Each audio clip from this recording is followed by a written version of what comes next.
Assalamualaikum warahmatullahi wabarakatuh. Perkenalkan, nama saya Sakinah Putri Azara, NIM 2004-2271 dari Ilmu Administrasi Negara. Baik, pada pertemuan kedua ini saya akan menjelaskan tentang hubungan masyarakat dengan keberadaan kaidah hukum, macam-macam kaidah hukum dan sejarah hukum di Indonesia.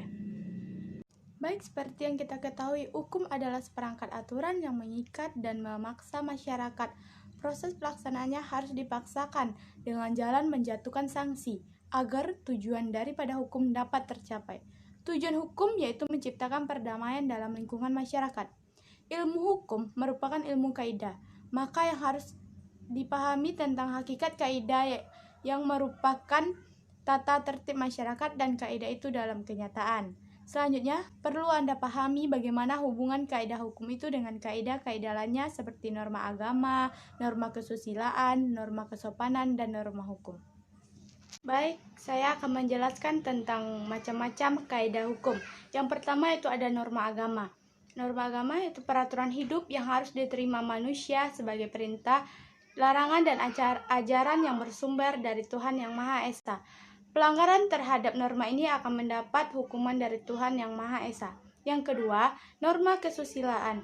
Peraturan kesusilaan yang dianggap sebagai suara hati sanubari manusia atau suara batin sebagai pedoman dalam sikap perbuatan manusia. Baik, selanjutnya ada norma kesopanan. Norma kesopanan itu peraturan hidup yang timbul dari pergaulan segolongan manusia, bersumber dari adat istiadat, budaya, nilai-nilai masyarakat. Yang keempat yaitu norma hukum. Peraturan hukum yang bersifat mengatur, memaksa, dan mempunyai sanksi, dibuat oleh penguasa dan mengikat bagi setiap orang dalam pelaksanaannya dapat dipaksakan oleh penguasa.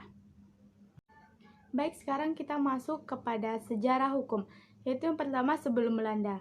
Hukum yang berlaku adalah hukum adat dan hukum Islam. Ada beberapa daerah setelah Islam masuk pada abad 7 sampai abad 13, hukum Islam dan hukum adat berdampingan dalam kehidupan bermasyarakat di daerah. FOC pada tahun 1602 sampai 1799.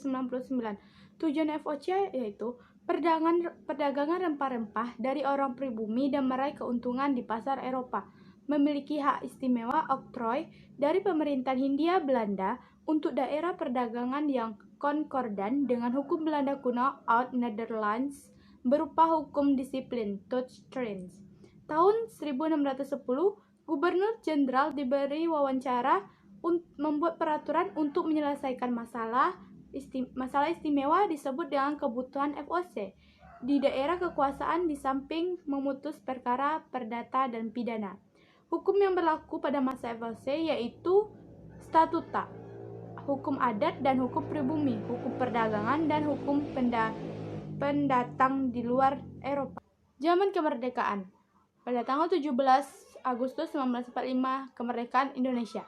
Keputusan untuk menentukan dan melaksanakan hukum sendiri yaitu Tata Hukum Indonesia.